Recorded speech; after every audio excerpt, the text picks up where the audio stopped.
Hello, guys, and welcome to On the Couch with Steve.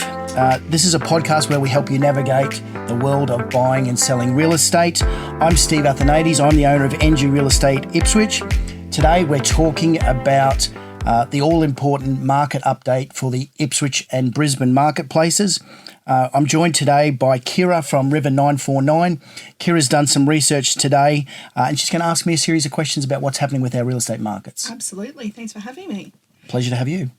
So tell me a bit about property prices. Why are they increasing or decreasing at the moment? What's happening in that space? Okay, really important question. So what's actually happened here, I'll talk specifically about Ipswich. What's actually happened in this market, and we've actually defied national trends here. So across Sydney and Melbourne, we've seen house prices decrease 10, 15%.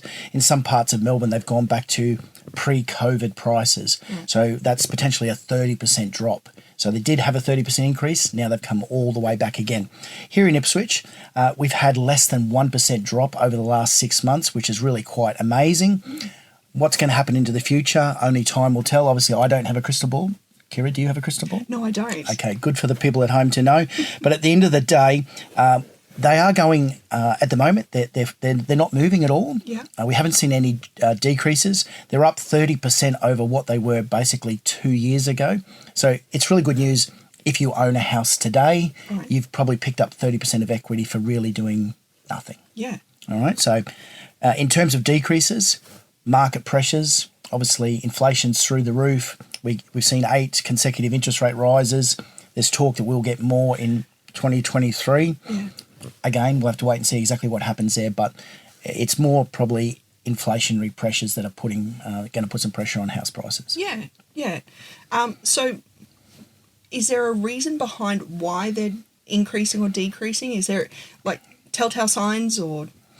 No, look, I said I think it's probably more economic pressures. Nothing's actually happened to the market yet. Your house isn't physically worth any less money because of any anything apart from probably sentiment. So as soon as demand starts to drop off, okay, you'll see a decrease in prices. The only reason demand is starting to drop off is because people are unsure about what the cost of their mortgage is going to be if interest rates keep increasing, if inflation keeps increasing, fuel, everything's hideously expensive. Yeah. So that starts just to mess with people's confidence more than anything else. So that's probably the number one reason. That's fair enough. So if there's a place in the area that is the hottest at the moment, are there particular suburbs or locations that we should be looking at? Yep. So here in Ipswich, all of our quality suburbs are always in high demand. So parts of Brassel, Flinders View, Wood End, Saddlers Crossing, some parts of Ipswich itself have seen really strong price growth. Another sector of our market, which has seen really strong performance is acreage. So anything that's even from 1 acre up is extremely popular. And we saw that come about, as a result of COVID, because when COVID was on, remembering back to the dark old days of, when we had the lockdowns, if you lived on an acreage property, your lifestyle actually didn't change at all. So people made a transition from, the heart of suburbia, and they really valued acreage because it didn't change their lifestyle at all. Oh, okay. Okay, so that movement, obviously people going, I don't want the suburbs anymore, let's go to acreage. So yeah, well, on acreage, you're not concerned that someone's going to sneeze on you or cough on you because you've got space. So you could still be outdoors and basically your day-to-day lifestyle never changed. Oh, fantastic. Whereas if you're in suburbia, you're basically trapped in the house. Yeah. So it has definitely made an issue for people, and it's obviously created greater demand for that style of property. Yeah. So like I said, our key suburbs here in Ipswich, all of our strongest performing suburbs, good houses in good areas will always be worth good money.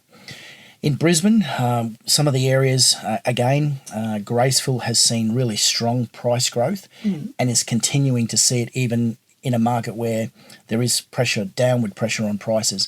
So quality suburbs like Graceville are actually still getting more and more expensive. Oh, wow. Mm-hmm. Even with the demand sort of staying steady? Yep, because people who want to live in a quality area will always pay a premium to live there. Yeah. So whether the market's up or down, those areas will always be more expensive generally than other areas. That's fair enough. Mm-hmm. Okay, so we've talked a little bit about the buying property market, but how are we seeing that translate into the rental market? Yeah, really great question. It's important we talk about rentals. Obviously, it's a big sector of our market. Not everyone can afford to buy a house. Yeah. So it's important that we recognise those people.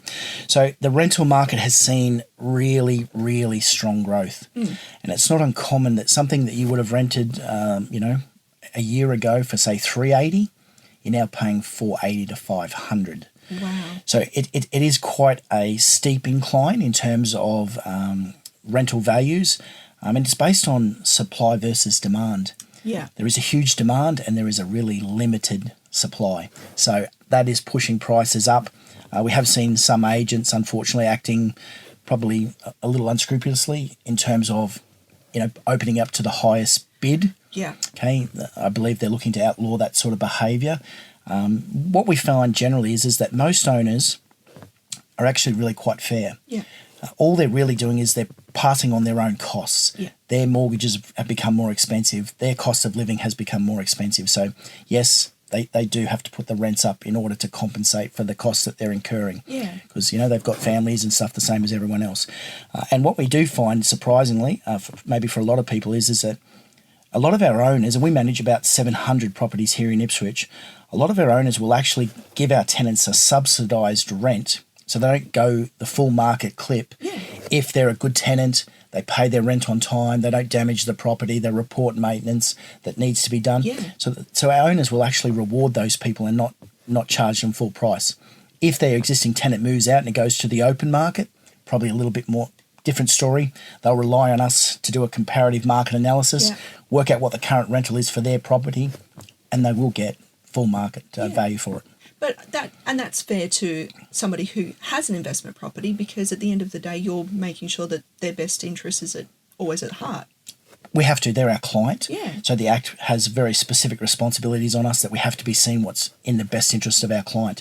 Whilst we sympathise with the tenant, because obviously it's expensive. Yeah. But unfortunately, that's the market that we live in. We don't control the economy, those sorts of things. Yeah. So it is just fair market value. So unfortunately for a lot of our tenants, they are experiencing pain, just like people who have a mortgage. Yes. The mortgage costs have gone up, so have the rental costs. Yeah. So it's a bit of a, it's a testy subject for a lot of people. They get very passionate and sometimes very upset about it. Yes. And they think it's unfair, but unfortunately, life's unfair. Yeah. Unreally. And we're all in the same boat at the moment. We are all in the same boat, 100%. Yeah. So what does that look like for 2023? How do you feel we're going to track? Okay, I'll give you a couple of caveats on this. I've got a personal opinion. Yep. Okay, together with a stamp. You can post a letter with it. Yep. Without the stamp, it's probably worth nothing. But at the end of the day, it's my personal opinion. However, we do a lot of research with realestate.com, Domain, those sorts of things. Now, what they're predicting for 2023, and this is, I guess, the thing that's everyone's waiting to know. We're almost at the end of 2022. What's going to happen in 2023 for both the Ipswich and the Brisbane markets? Realestate.com is predicting a 6 to 9% decrease in house prices. Wow. Domain's something similar. My personal opinion is I would expect somewhere in the order of 5 to 10% over the course of the next 12 months. Yeah. So I'm not saying it's going to happen tomorrow, Yeah. and neither is realestate.com or Domain, but they're saying over the cycle of the next 12 months, they're expecting prices to fall in the vicinity of 6 to 9%. I'm saying 5 to 10. So 5, I think, is very likely. 10 is probably the extreme. I guess the overall saving factor for all of us is if you own a home, it's gone up 30%. Yeah. So even if it did drop 10% worst case scenario, you're still going to be 20% better off than you were 2 years ago. Absolutely. Even 12 months ago, probably. So, yeah, personal opinion, we will see a drop. Yeah. Now, what that means if you own a house today, okay, if you don't want to sell and you don't want to move, Yeah. do nothing. Okay, because you're happy where you live, you're happy in the suburb you live, your kids go to the school that you wanted to go to, or whatever the circumstances are. Yeah. However, if you are thinking about selling, come to market now. Right. Because I know what the price is today. Yeah. Okay, I don't know what it will be in 6 weeks, 3 months, or 6 months' time, but I know what it is today. And we are still, like I said right from the start, we've defined national trends, and your house price is still worth pretty much exactly the same as what it was 6 months ago when the market was booming. Okay, the frenzy's over, but your house is still worth really good money. Yeah. So if you're thinking about relocating for work, family, relationship, whatever reason, okay, now is the time to sell because we know exactly what your house is worth. Yeah. For buyers, and we've talked about sellers, for buyers, I guess you know what the prices are today. Yeah. There is still good value in the marketplace today. On the balance of probabilities over the course of the next 12 months, house prices will probably get cheaper. Right. So if you're ready to buy today and you find the house that you want in the suburb that you want, buy it today. Yeah. Okay. It may be cheaper into the future, but you may not have access to it. So if you want it and you want to live there for the next 10, 15, 20 years, the price doesn't really matter. You're buying for lifestyle reasons. Yes. So that's what I would suggest. Most people do buy for lifestyle. Okay. Investors buy to make money. Yeah. Okay. And they're looking for capital gain. Okay. As homeowners, we're very lucky.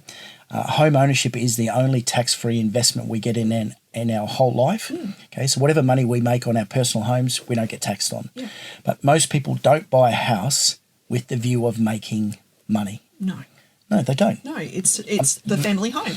Exactly right. So you want to live in a suburb or a street. You want to have proximity to schools or childcare or health, whatever you. Yard size. Exactly. Yeah. So you want a yard. You want kids to be able to play. You want to build a shed. You've got to park a caravan or a boat. So you're buying for lifestyle reasons. So for those people, okay, again, if you find the house that you want and it ticks all the boxes, buy it today because it may not be available tomorrow. Yeah. Okay. If long term, even if you needed to save some more deposit, okay, and get yourself in a stronger financial position. In the past, we've talked about mortgage levels, deposits, all those sorts of things. Yeah. But if you don't have your deposit where you want it to be today, the good news for you is you can probably save up over the next 6 months and house prices may be a bit cheaper for you, which will help you get into the market as well. Watch this space, hey? Exactly. Watch this space. We'll see what happens. Fantastic. Thank you so much. Thanks for tuning in to hear and see more of On the Couch with Steve. Special thanks to our guest, Kira from River 949. She's done an awesome job. Thank you. Found out all the questions that you want to know about the real estate market for 2022 leading into 2023.